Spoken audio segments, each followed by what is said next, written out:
우리 다니엘서를 좀, 네, 다니엘서를 이제 마지막으로 한번 좀 볼까요? 다니엘서를 보는 시각을 어떻게 볼 거냐 하는 것은 참 중요한 것 같습니다. 근데 일단 기본 내용을 좀 정리할게요. 다니엘서는요, 1장부터 6장까지 한 덩어리고요. 그리고 7장부터 12장이 한 덩어리예요. 1장부터 6장은요, 쉽게 말하면 간증이에요, 간증. 1장부터 6장은 간증이다라고 생각하셔도 괜찮을 것 같아요. 7장부터 12장은요, 받은 계시예요. 계시 받은 걸 기록한 거예요. 그리고 간증은 1인칭으로 하나요? 3인칭으로 하나요? 보통 1인칭으로 하죠. 근데 여기 다니엘서의 간증은 3인칭 간증이에요. 3인칭 간증입니다. 그 대신에 7장부터 12장은요. 1인칭 시점이 들어가요. 나 다니엘. 나 다니엘 들어갑니다. 그 대신에 1장부터 6장은요. 3인칭인데 한 단어가 한 넉 장이 다 나옵니다. 1장부터 6장 가운데서 그게 뭐냐 그러면 조서라는 단어입니다. 조서. 조서라는 단어가 계속 반복되어집니다. 자, 일단 기본 이거 좀 볼게요. 다니엘서는요. 다니엘서는 우리 성경은 지금 뭘로 구분되어 있죠? 선지서로 구분되어 있습니다. 우리 성경은 현재 지금 우리 성경은요. 선지서로 구분되어 있어요. 그런데요. 이스라엘 민족은 다니엘서를 뭘로 구분한다고요? 성문서입니다. 자, 구약 성경을요. 세 개로 나누면요. 세 개 나누면 첫째, 모세오경이라는 성경이 있어요. 모세오경을 이스라엘 민족의 언어로 토라라고 합니다. 토라라고 해요. 그리고 그 다음에 선지서라는 글이 있어요. 선지자의 글. 르비임이라고 부릅니다. 르비는 부르는 선지자의 글이 있어요. 그리고 그 다음 하나 더 성경을 분류해요. 그게 케투빔이라고 합니다.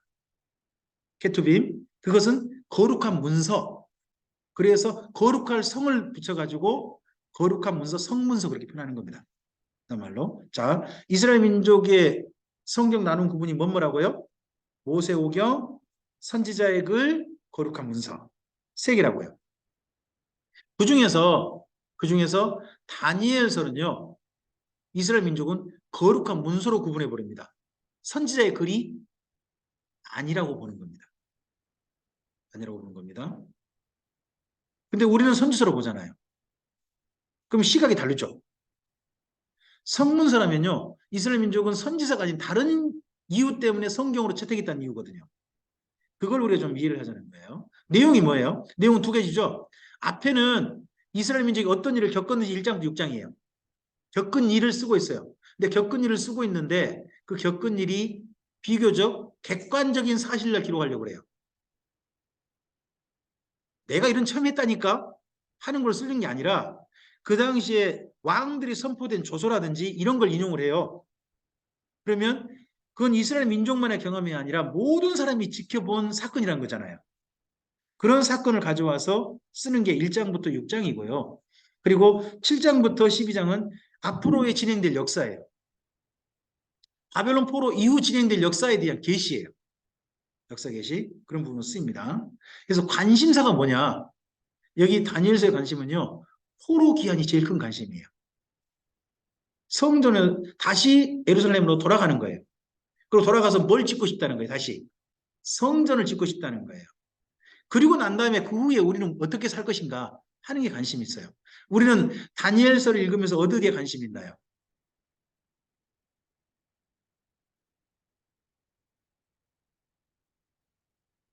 안 읽으시는 거예요? 다니엘서를 왜 읽으셔요? 보면 7년 대환란이 뭘까이? 다니엘의 일회 중에 마지막 한 일에 3년 반, 3년 반 이게 뭘까?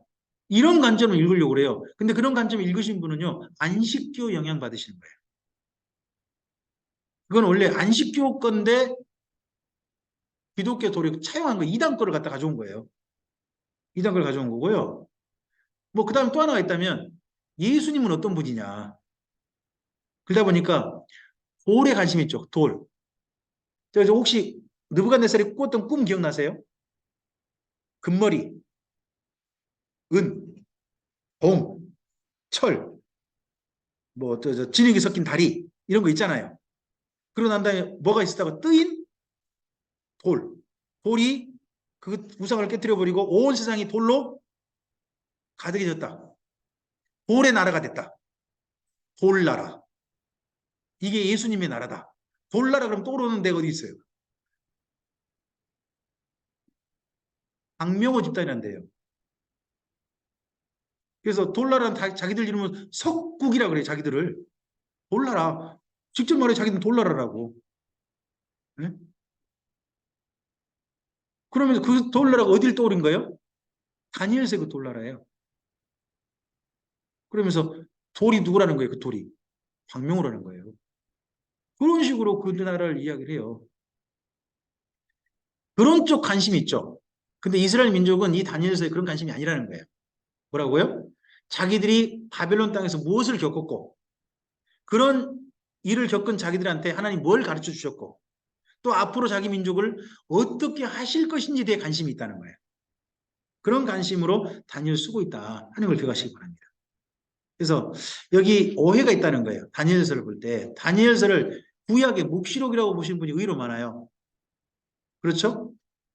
근데 그거는 본래 그 말을 시작하는 데가 어디냐? 안식교라는 겁니다. 안식교절 있고 본래 성경은 그런 목적이 아니라는 겁니다. 저는 그래서 노 목사님 맨 처음 이 다니엘서를 강좌하실 때 저는 사실 충격을 받았어요. 다니엘서는 그중에서 제일 중요한 게 70일이다. 그중에 마지막 한 일이가 중요하다. 한 일 중에 3년 반, 3년 반, 전 3년 반, 후 3년 반 이게 중요하다라고 배웠던 사람이 저거든요. 제가 그렇게 배웠어요. 그렇게 가르쳤고요. 이걸 보고 세대주의적 종말론이라고 해요. 저같이 배운 사람들이. 그런 시각으로 성경을 배웠고 가르치려고 했던 사람이 저니까. 더더구나 그렇게 봤는데 전혀 딴 쪽이라는 거죠. 그러면서 내용을 좀 정리해 주시는데 맞아 하는 게 있었죠. 이게 중요하다는 거예요. 제가 노 목사님이 정리하신 내용을 좀 제 식으로 다시 한번 좀 간단히 또 좀 더 정리해 봤어요. 자, 첫 번째 1번 앞을 보시고 읽으실까요? 이게 다니엘서에 나오는 내용이에요. 우상은 아무것도 아니다 하는 걸 어디서 증명하시죠? 어디서 증명돼요, 이게? 두라평지. 두라평지에서 느부갓네살이 세웠던 금신상, 그건 아무것도 아니다.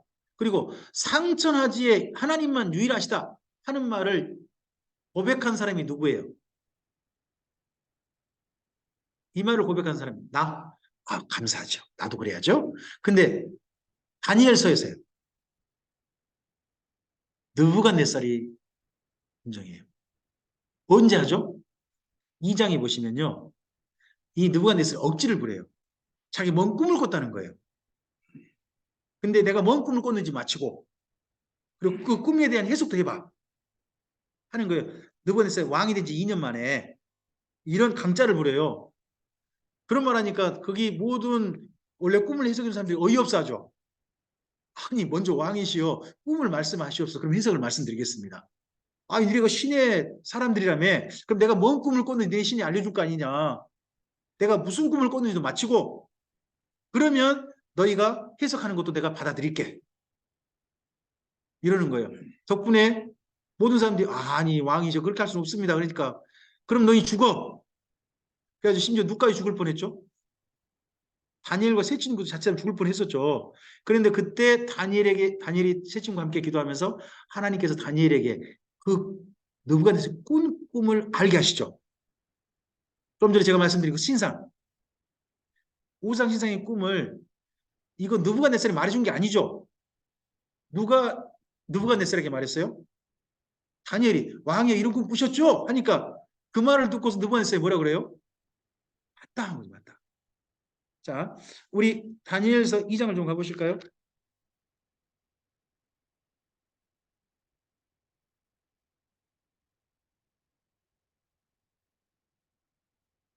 다니엘서 2장. 이 꿈의 모든 해석까지 다 듣고 난 다음에 46절, 47절을 보시기 바랍니다. 46절, 47절 읽겠습니다. 이에 느부갓네살 왕이 엎드려 다니엘에게 뭐 했다고요? 누가요? 그 당시에 바벨론 대제국의 황제가 자기 신하한테 절을 했다니까요. 계속요. 명하여 예물과 향품을 그에게 주게 하니라. 계속요. 왕이 대답하여 다니엘에게 이르되 너희 하나님은 참으로 모든 신들의 신이요 모든 왕의 주제시로. 계속요. 내 하나님은 또 은밀한 것을 나타내시는 이시로다. 그래서요, 여기 다니엘서에서 읽어보면요, 하나님이 어떤 분인지 인정한 사람이 이스라엘 민족이 아니에요. 느부갓네살이나 왕들이나 그런 사람이 다 인정하고 있어요. 그런 하나님이라고. 사실요, 우리 하나님이 어떤 분인지 누가 인정해야 되는 건가요? 예수님은 이런 말씀하시죠. 너희는 세상에 뭐라고요? 빛과 소금이라 그러지 않습니까? 그러면서 빛을 이야기하시면서 너희 착한 행실을 너희 빛을 사람들에게 비추어 사람들로 하여금 어떻게 하라고 하십니까? 영광을 하나님께 돌리게 하라 그러지 않습니까? 다니엘과 세 친구가 하나님의 사람답게 끝까지 자기 신앙을 지키고 하니까 누가 하나님께 영광을 돌립니까?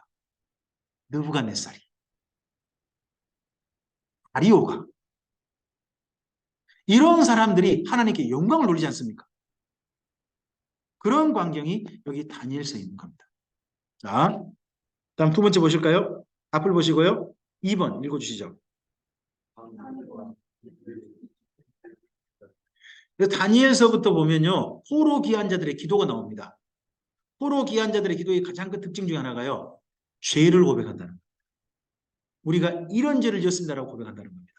이 고백의 특징 때문에요. 지금도 우리 그 기도문 중에 그 대예배 기도, 낮예배 기도 가운데 반드시 꼭 들어가야 된다는 생각을 갖죠.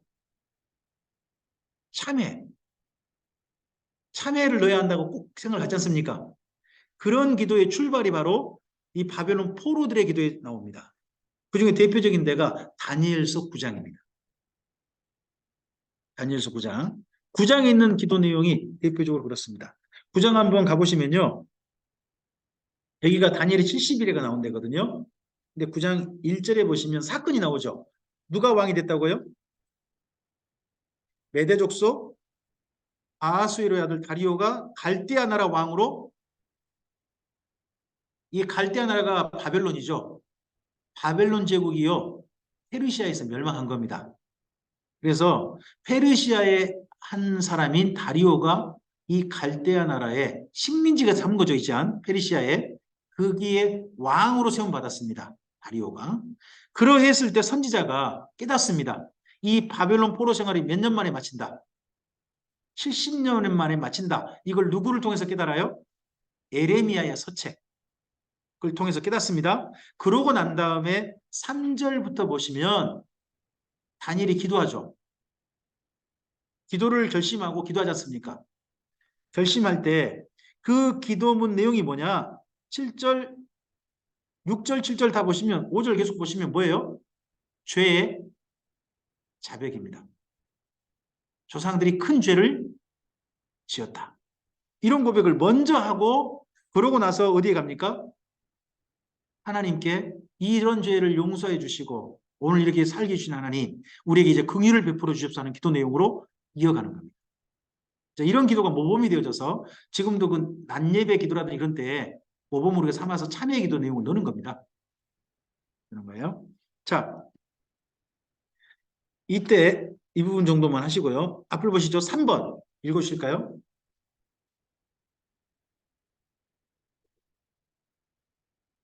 네, 교만한 자를 물리친다 하는 내용이 어디 있어요? 여기 다니엘서 가운데.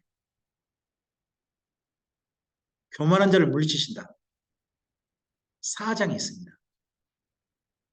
4장. 4장이 누구의 조서냐 그러면 느부갓네살이 조서입니다.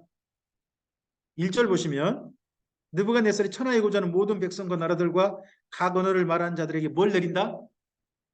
여기 4장 전체 느부갓네살 조서 인용입니다. 근데 이게 뭐냐 그러면요.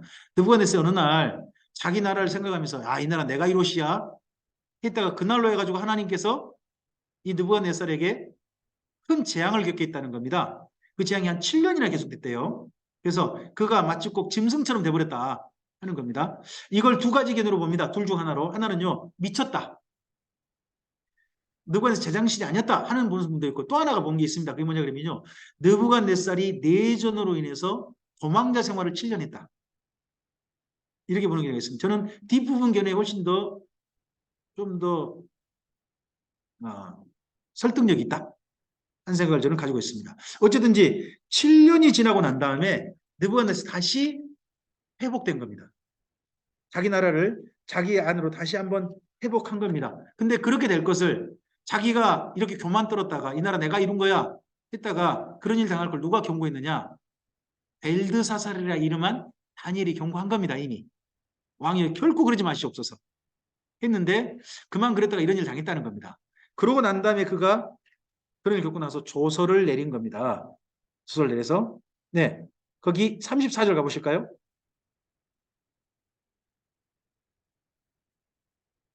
34절 읽어보시죠.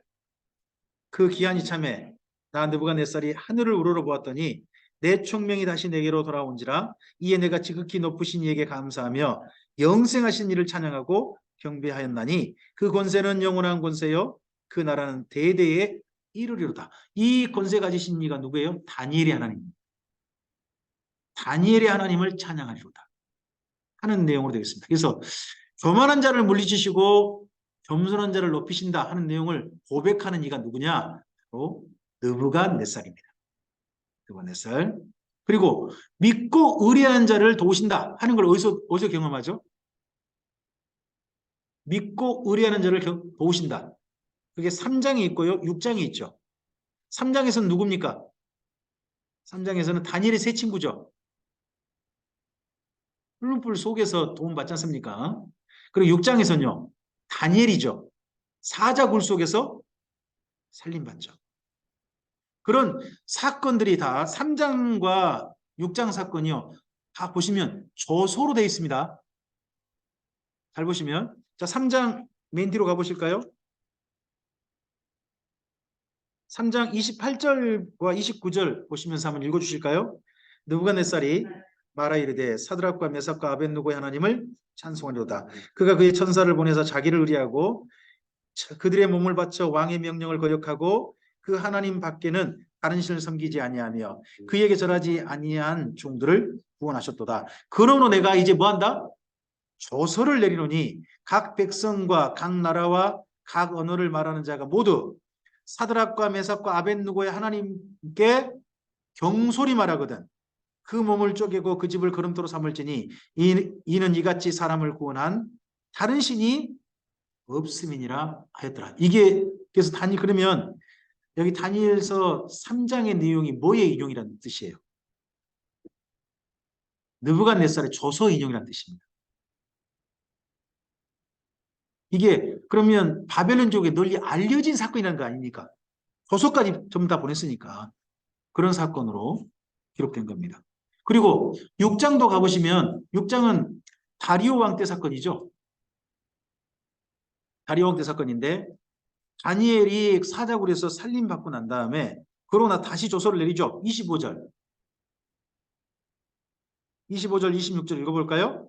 이에 다리오 왕이 온 땅에 있는 모든 백성과 나라들과 언어가 다른 모든 사람에게 뭐를 내렸어요? 조서를 내려 이르되 원하건대 너에게 평강이 있을지어다. 내가 이제 조서를 내리노라. 내 나라 관할 아래에 있는 사람들은 다 다니엘의 하나님 앞에서 떨며 두려워할지니 그는 살아계시는 하나님이시요 영원히 변치 않으실 이시며 그의 나라는 멸망하지 아니할 것이요 그의 권세는 무궁할 것이다 하고 이런 말을 누가 선포해줘요? 이방인들이요. 수많은 이방인들이 선포하는 거예요. 다니엘이 선포한 말이 아니잖아요. 그래서 이스라엘 민족 덕분에 왕들이 하나님을 인정하고 그걸 선포하는 거예요. 그런 놀라운 모든 제국 사람들이 알고 있는 사실들을 인용해 가지고 조서를 인용해서 객관적으로 쓰고 있는 게 다니엘서 1장부터 6장인 거죠. 그러면요. 사실 우리의 간증이 있죠. 교회 안에서 우리가 간증한다고 하잖아요. 어떤 게 간증이에요? 전 다니엘서 여기 1장도 6장 같은 간증을 해야 한다고 생각합니다. 나만 알고 있건 내가 알기로는 내가 믿기로는 내가 경험하기로는 이것은요 나의 하나님일 뿐입니다. 다른 사람은 네 하나님인 거잖아. 네 경험이 된 거잖아. 이렇게 되잖아요. 하지만 여기 다니엘서 1장 6장의 모든 사건들은 뭐예요? 모든 사람들이 맞아. 그런 하나님이셨어. 맞아. 그런 사건이 진짜 있었어. 하는 거잖아요. 검증됐다는 거죠. 저는 이런 간증들이 교회에 많아져야 한다고 생각해요. 이런 간증들이.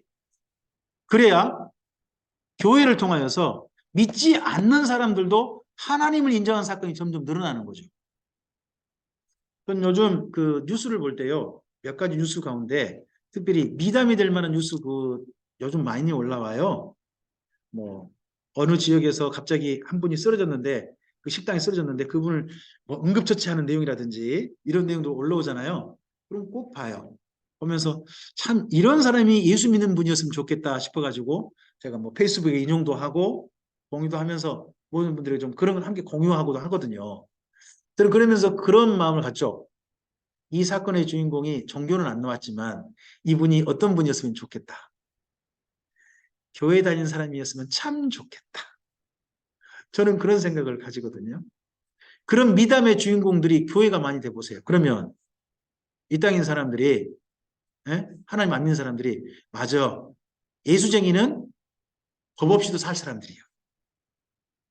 예수쟁이인 말들은 괜찮아. 다 믿을 만해요. 예수쟁이들 교회 가자 그러면 그래도 한 번은 교회 가봐야 이해요. 이런 말이 나올 거 아니에요.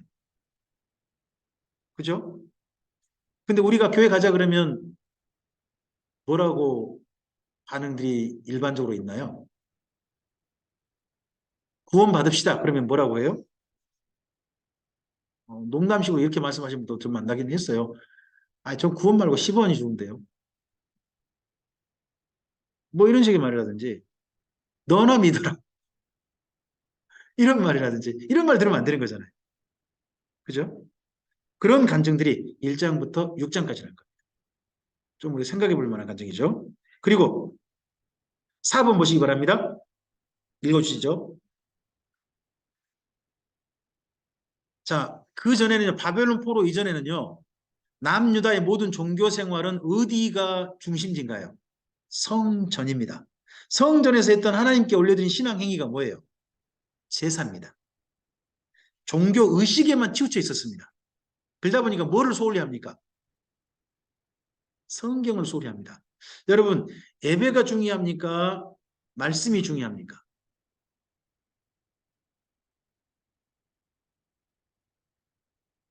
아니, 예배 시간에 설교 듣는데요. 그럼 제가 할 말은 없는데요. 할 말은 없는데, 사실 주일 낮 설교는 성경 말씀을 제대로 가르치는 설교라기보다는 덕담이죠. 그렇게 예배에 모인 사람들을 향한 하나님의 덕담이신 게 일반적인 경우잖아요. 그렇지 않습니까? 덕담이 필요하죠. 필요하죠. 근데 말씀을 가르치는 교회 의식, 그건 점점 줄어드는 것 같습니다. 제가 광주에서 성경 강좌 한참 진행할 때 요즘 교회에서 하는 게 이것저것 많이 하잖아요. 안 하는 게 뭔가요? 그랬더니 한 분이 이렇게 대답하더라고요. 성경 가르친 것만 안 해요. 라고 이야기하시는 거예요. 그래서 제가 주일날을 생각해 봤어요. 일반적인 교회. 주일날 뭐 하시죠? 열심히 모이시죠? 찬양? 길게 하시죠? 길게 하시잖아요. 그리고 또 요즘 예배당 좋은 데서는 공연 많이 하시죠? 안 하세요? 안 하는 교회만 다니시는가 보네요. 어. 근데 좀 예배당 좋고 좀 크고 사람 많이 모인 데는 꼭 요즘 뭐 하냐 그러면 주일날 와서 저기 뭐 볼만한 게 볼거리가 좀 있어야 된다 싶은지 이것저것 보여주는 그런 공연들 참 많이 하는 것 같아요. 예배 중에 누가 보는 거죠? 하나님이 봐요? 성도들이 봐요?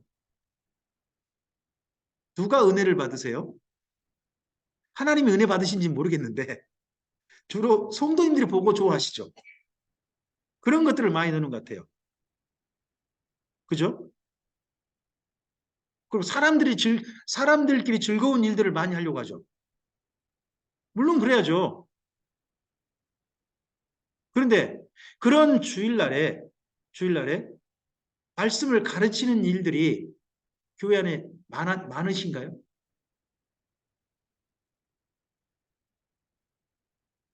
의외로 일반적으로 없지 않나요? 자, 말씀을 가르친 것만 안 해요 하는 말이 현재 한국교회 적절한 표현일지도 몰라요. 일반적인 상태에 대한. 정말 안타까운 거죠. 근데 그렇다면 저는 이렇게 생각해요. 만약 그게 진짜 진실이라면 한국교회는요, 애식만 남은 신앙이라는 겁니다. 진리가 점점 희미해져 버리고 애식만 많아진, 애식만 화려해진 그러한 곳이 교회 모임일지도 모르죠. 근데 이스라엘 민족은요, 성전이 사라지니까 남은 게 뭐밖에 없어요? 문서밖에 없어요. 그 문서를 모으고 해가지고요. 그 문서를 통해서 하나님을 만나려고 한 거죠. 문서를 통해서 성경에 관심을 기울였어요. 여러분, 성경에 지금 관심 기울인 목사님들 정말 감사한 겁니다. 근데 저도 생각해보면 만약에 제가요, 예전에 제가 청년 때 교회 젊은이들에게 열심히 가르쳐가지고 젊은이들이 딴 지역 안 가고 저와 함께 신앙생활 하면서 젊은이들이 잘하고 해가지고 뭐 결혼도 하고 점점 그 젊은이를 통해서 교회 성도 점점 늘고 있다면 제가 에스라 성경 강좌 왔을까요? 안 왔을까요? 제가 PC방은 안 갔겠지만 분명한 건 에스라 성경 강좌도 먼 지리산에 끝내 안 갔을 것 같아요. 저도. 근데 그런 것이 다 하나도 없으니까 마지막으로 성경 그거 하나라도 좀 제대로 해놓고 가고 싶어서 성경에 간 거죠. 없으니까 저도 간 거죠. 이스라엘 민족도 그런 겁니다. 그 다음 다섯 번째 읽어주실까요? 그래서 가르친 일들, 사본을 만드는 일들, 이 일들을 거기 시작해가지고 장소도 마련한 겁니다. 그 장소 이름이 뭐라고요? 회당. 회당이 돼가지고 온 겁니다. 유대교의 출발은요, 바벨론 포로기다 하는 것에 많은 분들이 다 대부분 긍정합니다. 네. 그 다음 여섯 번째입니다. 장차 강대국 팀에서 오래 고난받을 것을 깨달았지만 다시는 한눈 팔지 않게 되었다. 다시는 우상숭배로 돌아가지 않았습니다. 하나님 섬기는 것을 귀찮아하고 힘들어하긴 했으나 우상숭배로 돌아가지는 않았습니다. 이스라엘 민족이. 이것만 해도 어마어마하죠. 우리나라 그 성도님들 중에 교회 다니는 분 중에 점치는 분이 몇 프로라고 그러죠?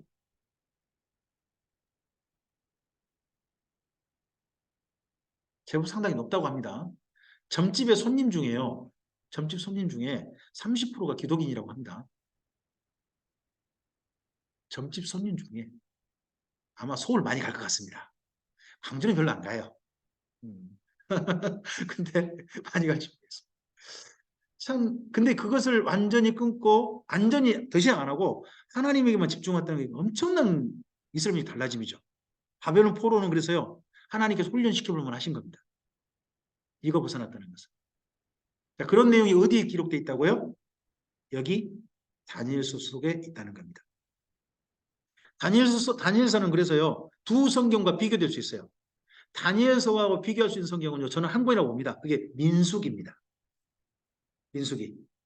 민수기라는 성경은 광야 40년 생활했죠. 근데 여기 바벨론은요. 열국 광야 70년 생활입니다. 둘 다 광야입니다.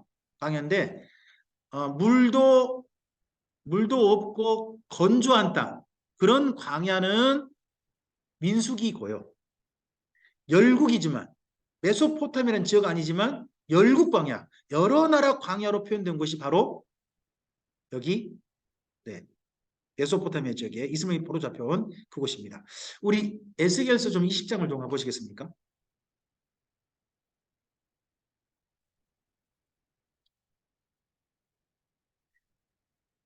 자, 에스겔서 20장 33절부터요. 35절과 36절 두 개만 읽어도 되지 않을까요? 자, 35, 36절에 한번 두 줄 한번 읽어주실까요? 너희를 인도하여 여러 나라 광야에 이르러 거기서 너희를 대면하여 심판하되 내가 애굽 땅 광야에서 너희 조상들을 심판한 것 같이 너희를 심판하리라. 주 여호와의 말씀이라. 거기 먼저 36절에 애굽 땅 광야 보이시죠? 거기가 어디예요?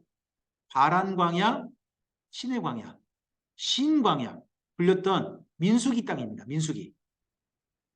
민수기에서 이스라엘 민족이 40년 생활했던 곳을 어느 나라 영역으로 봐요? 애굽 땅 광야. 애굽의 영역으로 봅니다. 그리고 거기 35절에 여러 나라 광야는 어디라는 거예요? 거기가 포로로 잡혀온 곳입니다. 왜 그러죠? 여러분, 그 바벨론이라는 나라는 제국이죠. 제국은요, 한 나라예요. 여러 나라를 속국으로 삼은 나라예요. 네, 여러 나라 속국으로 삼다 보니까 메소포타미아에 있는 작은 나라들한테 이스라엘 민족을 흩어놓은 거죠. 곳곳에 흩어놓다 보니까 여러 나라 광야인 거죠. 한 지역에 몰려 산 게 아닌 게 보입니다. 이것저것 흩어버린 거죠. 또 힘을 약하면 함께 뭉쳐가 힘을 못 쓰게 민족은 좀 유지하게 하되 그런 게 보입니다. 자, 그런 광야 생활이 여기 다니엘서입니다. 그래서 다니엘서하고 민수기의 공통점이 뭐죠? 광야 생활이라는 겁니다. 광야 생활. 대신 기간은 달라요.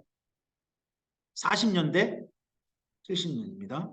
그리고 훈련생은 어떻게 되죠? 맨 처음 60만 3,550명이었죠.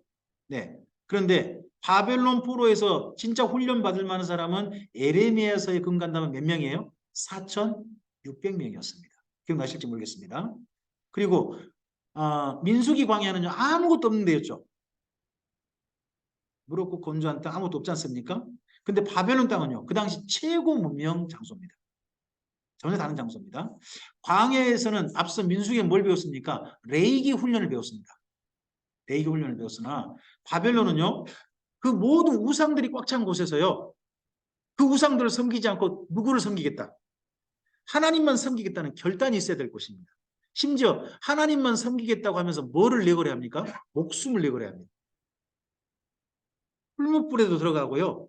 하나님과 약속한 것을 지키기 위해서요. 사적으로도 들어가야 됩니다. 그럼 한번 여쭤보겠습니다. 다니엘의 세 친구와 다니엘은 살았잖아요. 그런데 바벨론 포로 생활 중에 하나님을 향한 신앙을 지키다가 죽은 사람이 있을까요? 없을까요?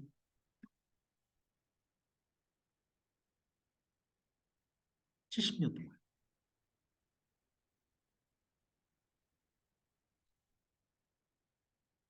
없었을 것이다. 손 한번 들어주시겠습니까? 있었을 것 같은데 하신 분 살짝만 손 한번 표시 한번 해주시겠습니까? 모르죠. 성경 기록 모르니까 죄송합니다. 제가 항상 저는 중간을 갑니다. 선택은 여러분이 하신 거예요. 근데 저는 있었다고 봅니다. 왜냐 여기 성경 곳곳에 이미 죽은 사람에 대한 추억이 있습니다. 시편에도 나오고요. 하나님 믿고 살다가 바벨론 포로 생활 중에 죽어버렸던 사람 흔적들이 많이 나옵니다. 그걸로 봐서는 바벨론 포로 중에서 하나님 믿다가 죽은 사람도 많은 겁니다. 안 죽은 사건 두 개만 가져온 거지. 순교당한 사건도 상당히 있었을 겁니다. 근데 그걸 기록을 안 한 것뿐입니다. 결단. 하지만 죽어도 뭘 지킨 거예요? 신앙을 지킨 거죠. 그래서 여기 민수기는요. 레이기 훈련 교재입니다. 레이기 특별히 뭐 어떤 거? 제사만. 하지만 여기 다니엘서는요. 그 정도가 아닙니다. 이방신한테 절하지 않는 거 그 정도면 아니죠. 자기 생활에서 모든 것을 결단해야 됩니다. 오직 하나님만 택하기로. 오늘 그러면 우리 삶의 자리는요. 민수기와 닮아 있습니까? 다니엘서와 닮아 있습니까? 저는 우리들의 오늘 삶은요. 다니엘서 비슷하다고 봅니다. 다니엘서. 곳곳에서 결단을 해야 되지 않습니까? 네. 그래서 저는 이 다니엘서를 통해서 도리어 더 많은 오늘 우리가 어떻게 하나님 앞에 결단하고 살아가야 될지에 대해서 보였으면 좋겠습니다. 자, 다니엘서에서 소개되고 있는 뭐 몇 사람이 있지만 전 다니엘 같은 사람이 특별히 소개되고 있다고 봅니다. 그러니까 일부러 제목도 다니엘서겠죠. 자, 다니엘이 어렸을 때는 무슨 문제를 가지고 따집니까? 음식이죠. 1장. 먹거리 문제죠. 그다음에 살면서는요. 이름이었을 겁니다.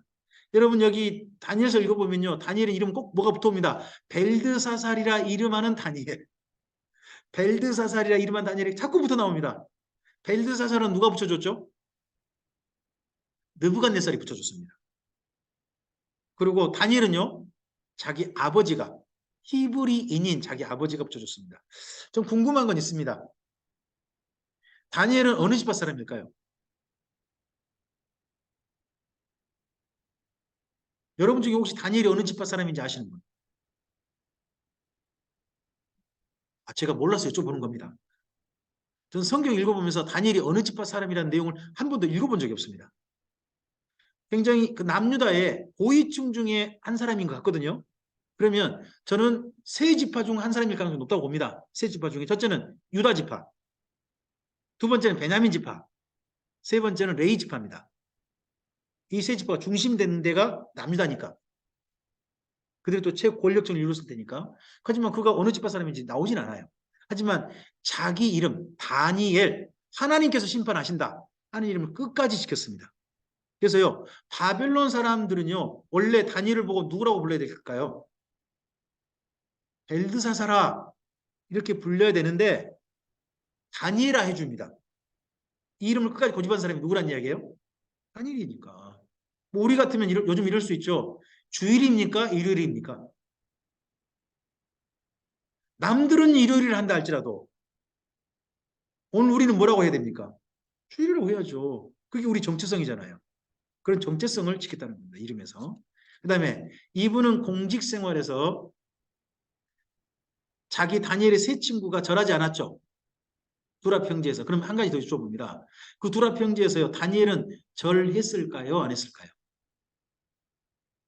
몰라요. 성경 기록이 없다니까요. 다니엘이 절했는지 안 했는지 나오진 않아요. 근데요. 다니엘이 자기 세 친구에게 당당하게 쓰고 있잖아요. 그러니까 저는요. 다니엘도 절하지 않았을 거라고 봅니다. 다니엘은 왜 언급하지 않았을까요? 여러분, 현 대통령을 건들려면 누구를 건드려야 됩니까?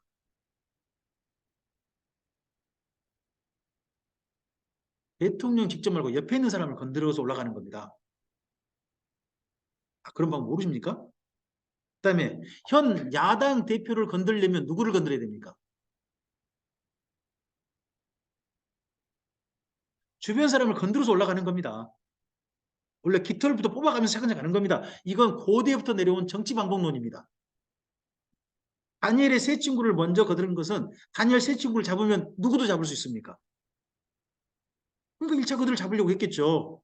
근데 그 세 친구에서 막힌 거죠. 다니엘까지 가지 않도록 했던 게 저는 두라 편지라고 봅니다.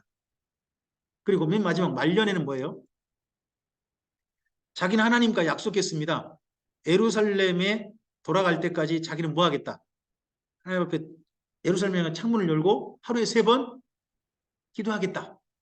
결심하고 그걸 실천하고 있습니다. 근데 왕명이 내렸죠. 뭐라고요?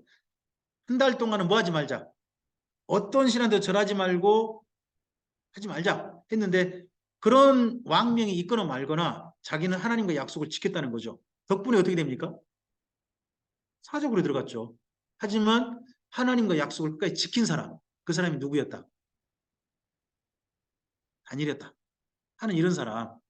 그래서 저는 그 다니엘서에서 하나님께서 진짜 우리들에게 소개하고 싶은 사람이 다니엘이지 않나 싶습니다.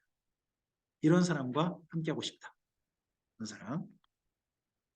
다니엘서는요. 1장부터 6장은 경험입니다. 경험이고 중요한 건 뭡니까? 조서가 있습니다. 조서가 있습니다. 그리고 3인칭 시점으로 되어 있습니다. 3인칭 시점. 그리고 7장부터 12장은요. 계시를 받았습니다. 계시를 받았습니다. 그리고 여기에 보면 1인칭 시점이 나옵니다. 1인칭 시점. 그리고 하나님께 기도를 올립니다. 그리고 또요. 깨닫습니다. 하나님의 뜻을 깨닫는 내용이 나옵니다. 그게 7장부터 12장까지입니다.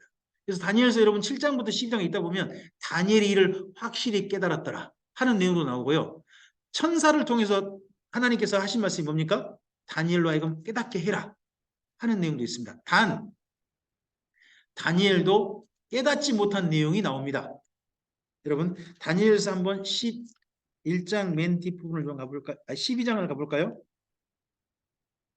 다니엘서 12장 7절과 8절을 좀 읽어보실까요? 7절, 8절 읽어보겠습니다. 내가 들은즉 그 세마포 옷을 입고 강물 이쪽에 있는 자가 자기의 좌우손을 들어 하늘을 향하여 영원히 살아계신 이를 가리켜 맹세하여 이르되 반드시 한때 두때 반때를 지나서 성도의 권세가 다 깨지기까지이니 그렇게 되면 이 모든 일이 다 끝나야 하리라 하더라. 내가 듣고도 뭐 했다고요? 예, 깨닫지 못했다는 겁니다. 깨닫지 못했는데 더 이상 알려고 하지 않습니다. 왜 그렇습니까? 그 다음 말씀 때문에 그렇습니다. 9절 읽어주실까요? 함께 읽습니다. 이 말은 마지막 때까지 간수하고 뭐라고요? 그 말은 뭔 말입니까? 다니엘로는 굳이 알 필요? 그래서 앞에는 자기가 깨달은 데다 썼습니다. 하지만 맨 뒤의 내용은 그냥 이렇게 담아놓습니다. 여기 마지막 때가 언제일까요? 여기서 말하는 9절의 마지막 때. 마지막까지가 그러지 않습니까? 이 마지막이 예수님의 초림을 가리킵니다. 자, 여러분 말세란 표현 아시죠? 말세란 표현은 기간입니다. 기간인데요. 언제부터 언제까지냐? 예수님의 초림부터 예수님의 재림 때까지 그 사이 기간을 가리켜서 말세라고 합니다. 그래서 예수님이 오시면 이 내용 깨닫습니다. 우리가 실제로 우리가 깨닫고 성경에 계시로 기록되어 있죠. 요한계시록 같은 데 기록되어 있지 않습니까? 그런 게 있습니다. 그 대신에 읽다 보면요. 지금 그 당시가 아니라 지금이 당시 아니라 당시에 될 내용도 나옵니다. 여러분 한번 거기 다니엘서 좀 앞에를 좀 가보실까요? 8장을 가보시죠. 8장에 19절 있죠.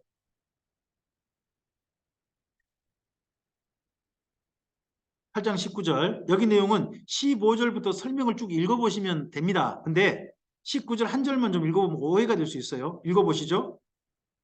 이르되 진노하시는 때가 마친 후에 될 일을 내가 내게 알게 하리니 이 환상은 정한 때 끝에 관한 것입니다. 여기 정한 때 끝. 진노하시는 때가 마친 후가 언제예요? 자칫 이걸 예수님의 재림 때라고 읽어버릴 수도 있습니다. 근데 이게 언제냐? 바벨론 포로가 마치는 때입니다. 여기서 내용상은 바벨론 포로가 마치는 때가 하나님의 진노가 이스라엘 민족이 1차 끝나죠. 그들이 제가 사함 받아서 돌아가는 거잖아요. 진노가 끝나는 때가 되는 겁니다. 그리고 여기에서 나오는 8장에 나오는 내용이 뭡니까? 페르시아하고 헬라 제국의 등장이에요. 페르시아와 헬라 제국의 등장. 그게 언제부터 겪을 일입니까? 바벨론 포로 귀환하면서부터 겪을 일들 아닙니까? 그래서 여기서 말하는 19절에 말한 정한 때 끝이란 네, 바벨론 포로 귀환 때부터를 가리키는 겁니다. 그래서 그 본문 내용을 잘 읽어보시고 본문을 이해하셔야지 자칫하면 여기 19절 한 절만 가지고 이걸 예수님 재림 때로 연결해 볼 수도 있으니까 오해하지 않기 위해서 말씀을 좀 드립니다. 이 중에서요. 맨 뒷부분은 여기 7장부터 내용 이런 내용입니다. 앞을 보시면요.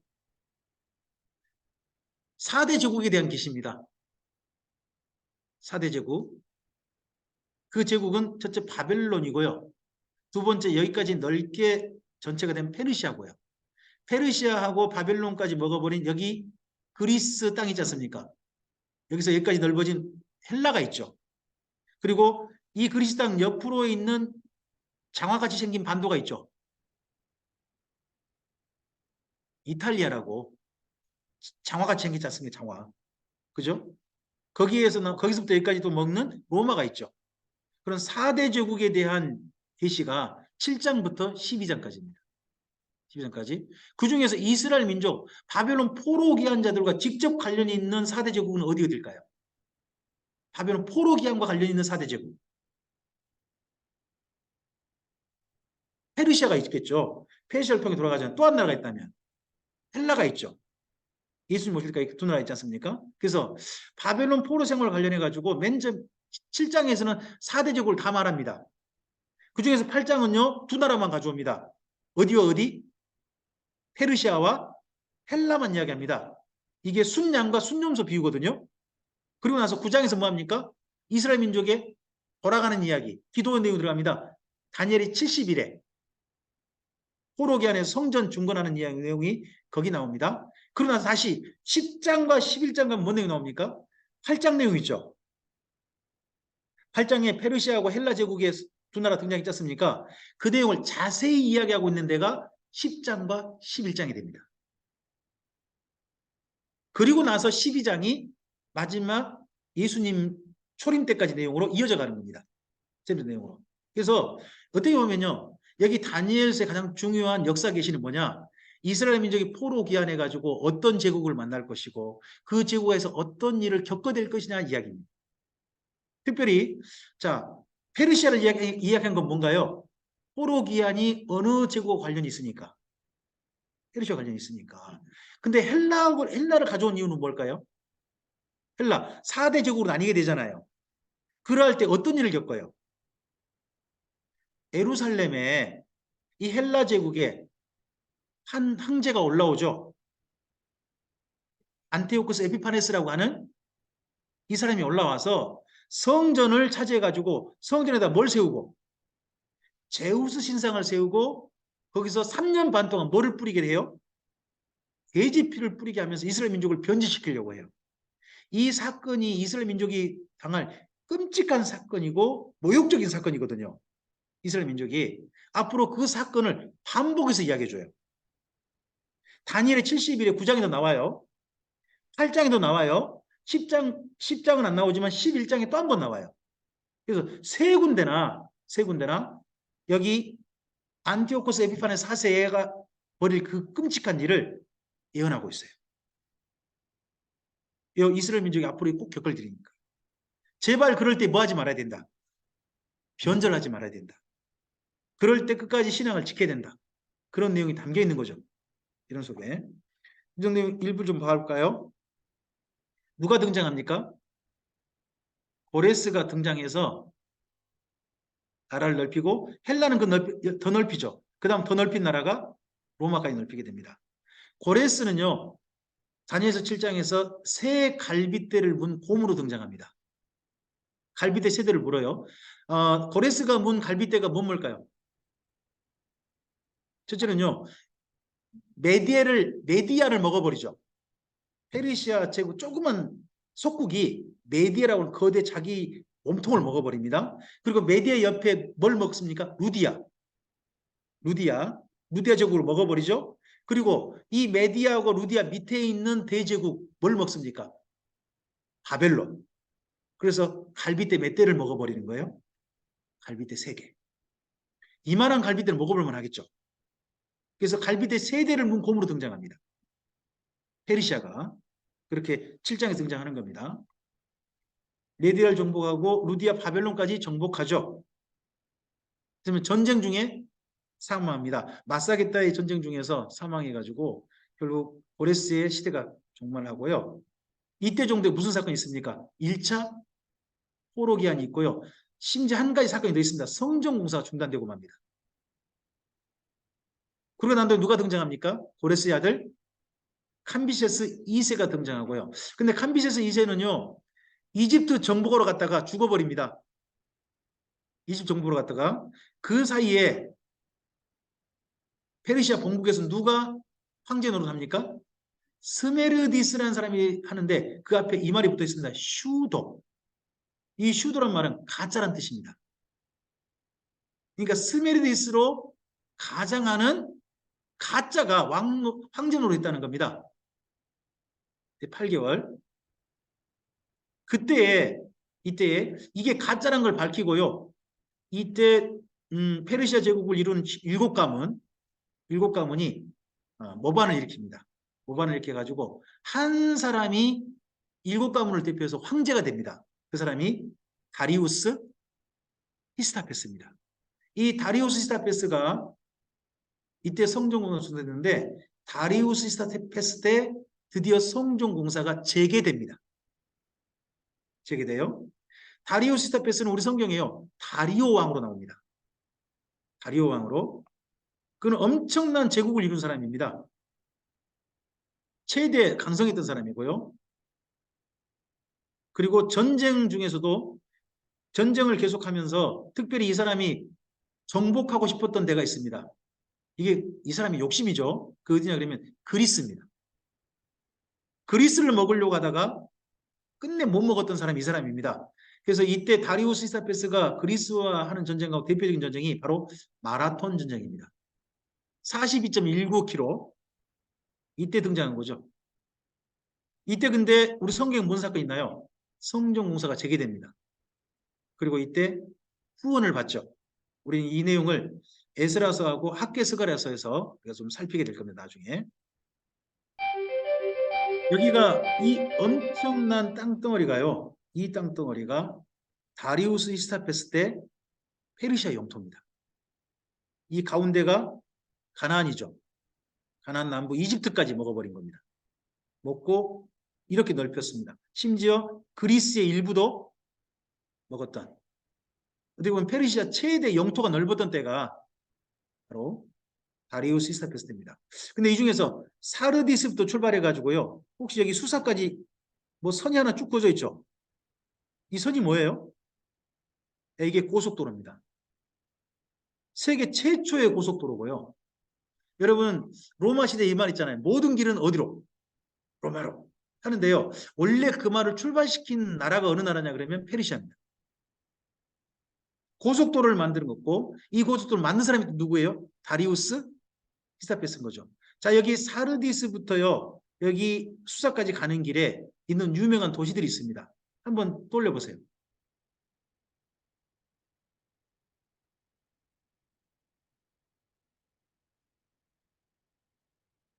사, 빌, 라. 예서보도 사빌라 요한계시록 나오잖아요. 그 중에서 사대 사르디스예요. 거기가 사, 빌, 라. 이게 여기 길에 이 길. 이 길 따라 있는 세 도시예요. 세 도시입니다. 그럼 이 도시가 요한계시록 시대까지 이어지고 있다는 겁니다. 지금도 이 도시 흔적이 지금도 가보면 있습니다. 근데 저는 이 도시 흔적을 그 잠깐 내려가지고 유적으로 좀 볼 수 있게 좀 좋은데 실제 유적이 남아있더라고요. 근데 성지 순례 때 저는 그 터키 순례하면서 보질 못했어요. 좀 보고 싶었는데 저 그래서 이번 그 사실 내년 2월에 간다면 이 도시 길 흔적 있지 않습니까? 흔적 좀 한번 좀 보고 싶다 하는 마음은 있습니다. 다리우스 히스타페스는요. 그 다음에 그 후손이 누굽니까? 유명한 아하수르였습니다. 여러분 아하수르 때 어떤 사건이 일어나죠? 여기 맨 밑에 있습니다. 에스더서가 다리우스의 아들 아하수르 때입니다. 이 아하수르의 아들이 누구예요? 아닥사스다. 아닥사스다 유명한 사람 있죠? 에스라, 느헤미야. 그래서 페르시아 제국이요. 사실 바벨론 포로 기한자들과 연관성이 굉장히 높아요. 맨 먼저 다리오 왕, 아니 맨 먼저 고레스 왕, 그 다음에 다리우스 스타페스, 그리고 아하수에로, 그 다음 누구까지? 아닥사스다까지. 페르시아 제국이 굉장히 연결성이 높죠. 그래서 신구약 중간사 중에 페르시아 제국 이야기를 봐야 되는 거죠. 그리고 아닥사스다 2세대 때 정도에 말라기서가 쓰였을 거로 일반적으로 봅니다. 여기는요. 이란의 앙메다입니다. 앙메다. 엑바타나라 불리는 곳이기도 하는데요. 우리 성경에는 앙메다 군으로 되어 있죠. 여기는 이란의 하마단입니다. 혹시 하마단 안 들어보셨습니까? 이슬람 성지 중에 한 곳입니다. 성지. 하마단이. 거기가 옛날 페르시 때 뭐로 부르는 거예요? 앙메다. 엑바타나로 불렸던 궁궐이 있습니다. 이곳에 가면 이런 페르시아 황제들의 그 묘지가 지금도 남아있고요. 그렇습니다. 여기는 수사입니다. 수사. 페르시아 수사고 이란에 지금도 수사로 되어 있습니다. 수스라고 읽어야 되는 것 같죠? 그렇죠? 읽어야 되는데 이곳이 지금 현재 이렇게 남아 있습니다. 그 다음 나라가 어느 나라입니까? 헬라입니다. 헬라는 날개 달린 표범으로 나오죠. 머리넷, 날개넷. 네, 여긴 다니엘서 7장에서는요. 순염소로 나옵니다. 순염소가 뿔이 몇 개가 있어요? 맨 처음에 등장할 때 뿔이 한 개입니다. 긴 옅뿔이 나옵니다. 근데 옅뿔이 뽑히면서 뿔이 몇 개로 나뉩니까? 네 개. 그래서 맨 처음 나온 뿔 한 개가 뭐예요? 누구예요? 알렉산더. 그러고 난 다음에 네 뿔은 뭐예요? 알렉산더가 죽고 난 다음에 나온 4대 제국. 헬라 4대 제국. 그런 내용을 이렇게 쓰고 있습니다. 그러다 보니까요. 다니엘서를 어떤 분들은 뭐라고 생각하느냐? 다니엘서는 나중에 그 사건들 다 경험하고 나서 비유로 쓴 거다 하는 분도 있습니다. 너무 역사적 사실을 있는 그대로 표현했으니까. 물론 그럴 수 있죠. 지금 많은 성경학자들도 심지어 그렇게 생각합니다. 저는 정반대로 하지만 다니엘이 미리 본 역사일 수도 있지 않느냐 하는 쪽에 저는 아직도 그쪽의 마음을 가지고 있습니다. 그리고 이 헬라는 헬라 문명을 전파했는데 특별히 중요한 게 뭐예요? 헬라 문명과 헬라어예요. 헬라 문명의 대표적인 게 뭔가요? 이 몸은 감옥이라는 겁니다. 헬라 문명의 대표적인 게 이 몸이 감옥이다. 영만 거룩하다. 영은 어디에 간다? 이데야. 이대로 가는 거고 몸은 감옥이다. 이 내용이 나중에 무엇을 거부하게 만듭니까? 신약시대에 오면 이 몸의 부활을 거부하게 만듭니다. 그러니까 이쪽 헬라 사람들이 생각하기에 부활 그러면 그들이 어떻게 떠오르냐? 감옥 속에 또 들어간단 말이냐? 그것도 영원히 죽지 않는 감옥이라는데 그런 식으로 부활을 생각하게 만듭니다. 그게 헬라 문명입니다. 이게 때문에 나온 것이 영지주의라는 겁니다. 영지주의라는 거고 그리고 헬라어가 나오죠. 온 세상의 공통 언어가 됩니다. 그래서 신약 성경은 전부 다 뭘로 쓰였습니까? 다 헬라어로 쓰입니다. 한 곳만 헬라어로 안 쓰였습니다. 한 곳만 헬라어로 쓰긴 쓰였죠. 그게 근데 헬라어 문법이 아니라 히브리어 문법을 헬라어식으로 써버린 것 같은 성경이 한 권 있다고 합니다. 그 성경이 요한계시록입니다. 요한계시록 그런 내용이 있습니다. 그리고 알렉산더는 요절하죠. 일죽 죽은 바람에 네 개 나라로 나뉘게 됩니다. 그 이후에 헬라가요. 네 개 나라로 나뉜 게 여기죠. 리시마커스, 카산드라, 톨레미, 안티오코스입니다. 근데 안티오코스는 괜히 까불다가 일찍 나라가 망하죠. 대신에 톨레미가 보낸 식민지 총사령관이 셀류코스거든요. 셀류코스가 총사령관 하지 않고 왕이 돼버리죠. 시리아의 황제가 돼버립니다. 그래서 이 셀류코스와 톨레미 사이에 150년 동안 전쟁합니다. 그 내용이 다니엘서 11장입니다. 사실은. 10장과 11장이에요. 그 내용입니다. 근데 10장엔 그 내용이 없고요. 11장이 있습니다. 11장에 내용이 그 내용이 있습니다. 그 중에서 이 11장 내용 중에 누구를 주목해야 돼요? 안티오코스 4세입니다. 이 사람 때문에 나오는 유명한 말이 있습니다. 멸망의 가증한가. 자, 그 부분은 좀 볼까요? 다니엘서 11장을 좀 가보시죠. 이 부분은 기억하시고 하는 게 좋을 것 같습니다.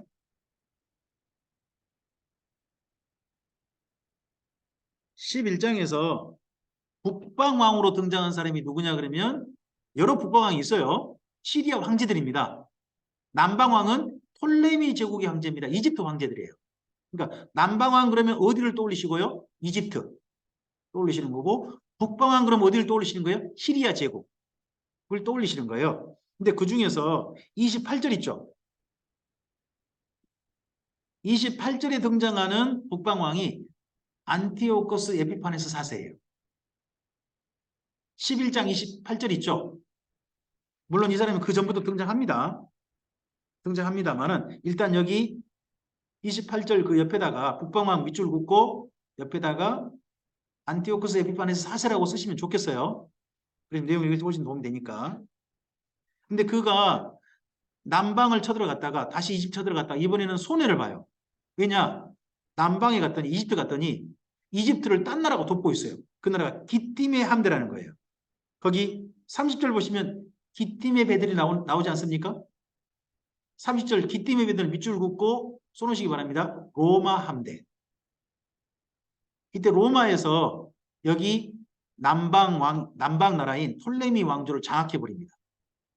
장악해가지고 올라가게 해버린 거죠. 이 남방 왕이 아마도 저는 이 사람으로 생각합니다. 이 남방 왕이 클레오파트라의 아버지 그 정도 때라고 봅니다. 이때부터 해가지고 로마의 장군들과 클레오파트라 사이에 애증의 관계가 이어지게 되죠. 이후에. 자, 근데 문제는 뭐냐 그러면 이 북방왕이 손해를 봤잖아요. 전쟁을 일으켰다가. 그럼 손해를 어떻게 회복을 해야 되겠잖아요. 근데 그 장소를 어디를 타겟 삼느냐? 예루살렘을 타겟 잡습니다. 자, 그래서 거기 30절 보시면 맺은 거룩한 언약을 분노하였고 자기 땅으로 돌아가서 맺은 언약을 거룩한 언약을 배반한 자를 살필 것이고 군대는 그의 편에 서서 31절에 어디를 타겟 삼습니까? 성소 곧 견고한 곳을 더럽힌다 그러죠. 이 성소 곧 견고한 곳이 어디예요? 예루살렘이에요. 예루살렘을 어떻게 했다고요? 더럽혔다고요. 예루살렘에다 뭘 세워버린 거예요? 우상을 세우고 그곳에다가 우상을 섬기는 제사를 드리게 한 겁니다. 더럽혀가지고 그 하나님께 드리는 모든 제사를 피하고 우상을 향해서 제사하게 만듭니다. 그래서 멸망하게 하는 가정을 세워가지고 그걸 따르게 만듭니다. 그러다 보니까 이스라엘 민족 중에 분열이 됩니다. 32절에는 어떤 사람이 나옵니까? 두 종류의 사람이 나오죠. 첫째는 언약을 배반하고 이 안티오코스 에피파네스 사세에게 빌붙은 사람이 나오는 거죠. 그와는 달리 거기 32절 맨 끝에 오직 자기 하나님을 아는 백성은 강하여 용맹을 떨치리라라는 부분 나오지 않습니까? 여긴 누구를 가리킨 것 같습니까? 여기가 하스몬 왕가입니다. 하스몬 왕가, 유다 마카비 항쟁, 거기를 가리킨 표현입니다. 유다 마카비 항쟁. 그리고 33절 여러분 읽어주세요. 읽어보세요.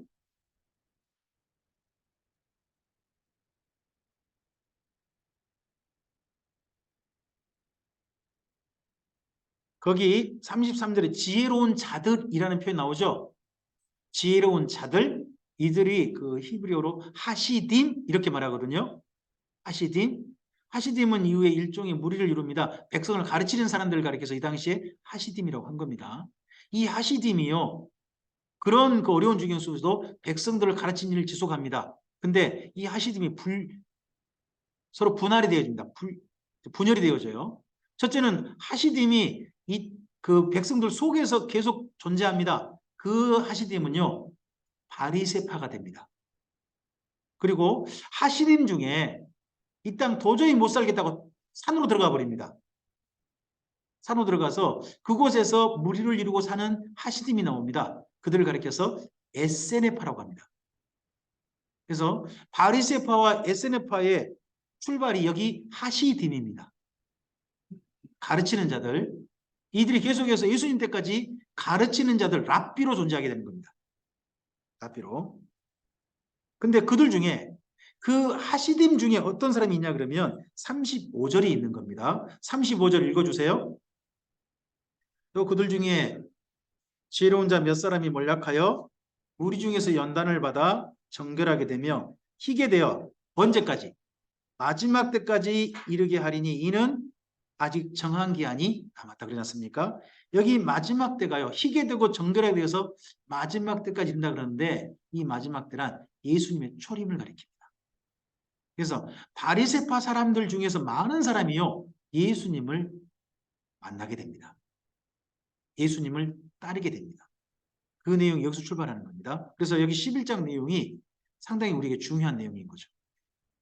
그래서 방금 제가 말씀드린 여기 31절부터 거기 35절까지만 좀 정리하셔도 거의 예수님과의 만남까지 이어질 수 있습니다. 중요한 종교적 역사 이런 부분들은. 나머지 부분들은 여기가 150년 전쟁입니다. 여기 셀류코스와 시리아 제국이죠. 그리고 여기 이집트의 프톨레미 또는 톨레미라 부릅니다. 이 두 제국 간의 전쟁이 왔다 갔다 하는데 몇 년간이나 한다고요? 150년. 근데 중간에 어디가 끼어 있습니까? 가나안 땅을 밟아서 전쟁으로 올라가고 가나안 땅 밟아 전쟁으로 내려갑니다. 그럼 여기에 살고 있는 사람들은 어떻게 될까요?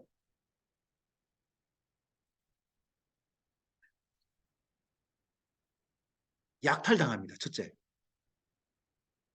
두 번째요. 여자들은 겁탈당합니다. 이걸 안 당하려고 하면요. 죽여버립니다. 강도짓을 당합니다. 이런 일들을 몇 년이나 겪은다고요? 150년. 중간에 낀 바람에 진짜 이 말이 딱 맞죠? 고래 싸움에? 그러면요, 이 전쟁이 일어났던 소문, 톨레미가 올라온단다! 소문 들으면 여기 살고 있는 사람들은 어떻게 될까요? 그 다음에 이번엔 셀류쿠스가 내려온단다! 하면 어떻게 될까요? 자, 둘 중 하나 해야 됩니다. 첫째, 깃발을 2개 준비하는 겁니다. 국기를 2개. 잘 들고 나가야 됩니다. 잘 들고 나가야죠. 톨레미 나오면 톨레미 만세 해줘야 되는 거고. 그리고 또 저쪽 셀류쿠스 나오면 잘 들으세요. 청기백기. 잘 들으셔야 됩니다. 그거 안 하고 싶으면요. 도망하는 겁니다. 그래서 이때부터 나온 표현이 나옵니다. 예수님 쓰였습니다. 산으로 도망할지니라. 이 표현이 나온 겁니다. 이때 산은 어딜까요? 이 산은요. 요단강 건너편입니다. 요단강 동편, 요즘 요르단이라고 하는 나라거든요. 거기에 펜나라는 지역이 있습니다. 헬라 지역. 거긴요. 군대가 안 와요. 다닐 수가 없는데요. 거기까지 도망쳐야 안심하고 있다가 올 수 있습니다. 그래서 산으로 도망하라는 건요. 예루살렘 아닙니다. 그쪽까지 가야 되는 겁니다.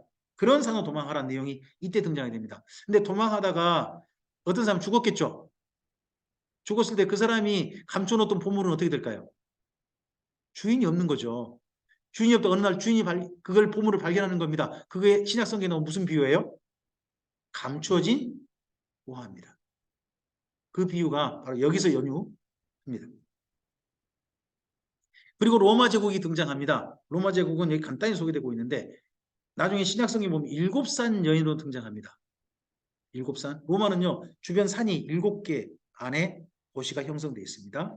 그리고 기띔의 함대로 등장하고요. 로마 제국이 국제무기에 본격적으로 등장하게 된 게 포에니 전쟁이죠.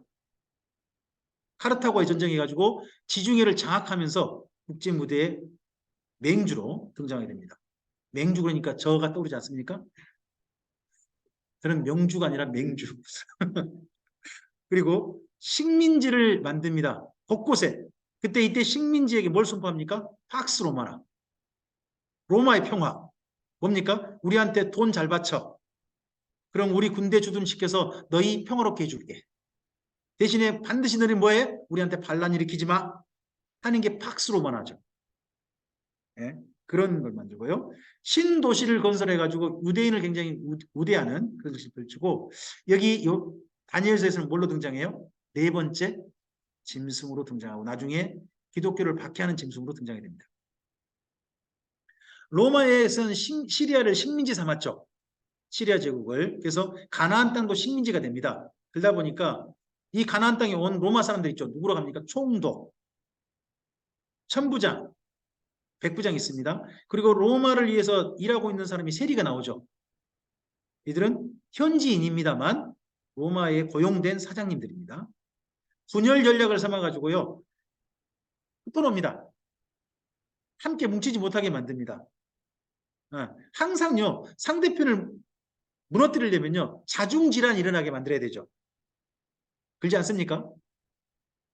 서로 싸우게 만들어야 됩니다. 그러다 보니까 여기 유대인들을 4개로 나눠버립니다. 헤로파, 사두개파, 바리새파. 그 다음에 여기는 사실 한 개파가 더 있습니다. 열심당파. 이런 파로 나뉘게 만들어버리죠. 이스라엘 민족을 하나로 뭉치지 못하게 만드는 겁니다. 그리고 저항 세력이 있죠. 열심당이라는 저항 세력. 이에 대해서 가나나인이라고 쓰고 있거든요. 가나나인은 가나 사람일 수도 있습니다만은 열심히 있는 하는 그런 말에 시칼이란 말에 연결된 말도 된다고 합니다. 자, 오늘 여기까지입니다. 다니엘서까지 제가 강좌를 진행했습니다. 다음 달 강좌 안내하고 오늘 강좌를 이제 마칠까 합니다.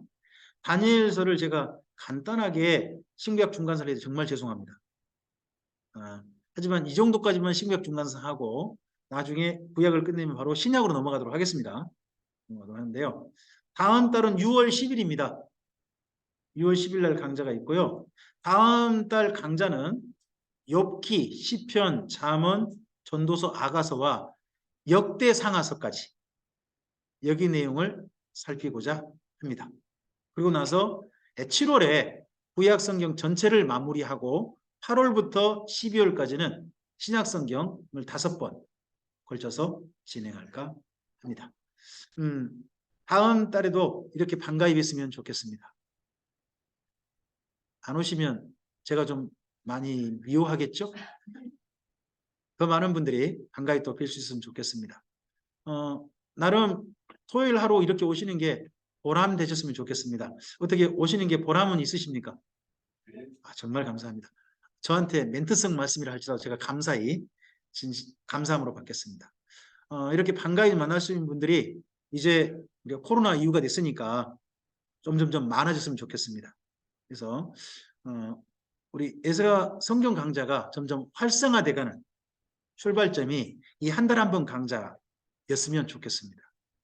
주님의 선하신 은혜가 다음 달 뵐 때까지 함께 하시길 바랍니다. 잠깐 기도할까요? 하나님 아버지 감사합니다. 주의 말씀을 오늘도 특별히 남유다의 멸망과 바벨론 포로 생활의 초기까지의 말씀을 살폈습니다. 이 말씀들을 통하여서 하나님께서 이스라엘 민족에게 어떤 마음을 품고 계셨고 그 당시 어떤 역사가 진행되어졌고 이스라엘 민족은 그런 가운데서 어떻게 변화되어졌고 달라졌고 깨달아가고 있었는지를 오늘 말씀을 통해서 확인합니다. 주님, 이 말씀들이 다시 한번 우리의 삶을 예수님 안에서 하나님의 사람답게 살아가게 하는 좋은 모델이요 모범이 되게 해 주시옵소서. 선지자의 하나님의 심정을 알려주신 말씀이 오늘 우리를 통해서는 슬퍼하시고 안타까워하시고 힘들어하시고 외로워하신 하나님이 아니라 기뻐하시고 즐거워하시고 그리고 기대하신 하나님으로 만날 수 있는 그런 말씀으로 우리의 삶을 결단할 수 있도록 하는 말씀이 되게 해 주시옵소서. 그리고 이후 말씀도 하나님 말씀 가운데서 하나님의 뜻 가운데서 하나님의 줄거리 가운데서 잘 살펴서 하나님의 선하신 말씀이 우리의 마음속에 우리의 생각 속에 우리의 삶 속에 전체적으로 잘 자리 잡고 정돈되게 해 주시옵소서. 그러므로 말씀이 흐르는 삶을 오늘 누리는 우리 모두가 될 수 있도록 도와주시옵소서. 이렇게 강좌를 위해서 정성껏 준비하고 또 섬기고 관리하는 대전 에스라 송소원과 코리아 정업안정과 송철령 주님의 사람에게 하나님의 선하신 은혜 도우심 허락해 주시옵소서. 그리고 먼 길을 마다하지 않고 이렇게 강좌를 위해서 찾아오는 주님의 사람들의 오고 가는 길과 그의 삶에 하나님의 도우심과 함께하심과 하나님의 선하신 인도하심이 늘 오늘 가운데 나타나게 하옵소서. 그리고 영상 중에 참여한 모든 이들에게도 하나님 도우심 허락해 주셔서 진리의 말씀을 만나는 삶으로 이후 사랑하는 사람들의 삶이 이어지게 해 주시옵소서. 오늘 하루를 허락하신 주님께 감사드리오며 예수님 이름으로 기도합니다. 아멘.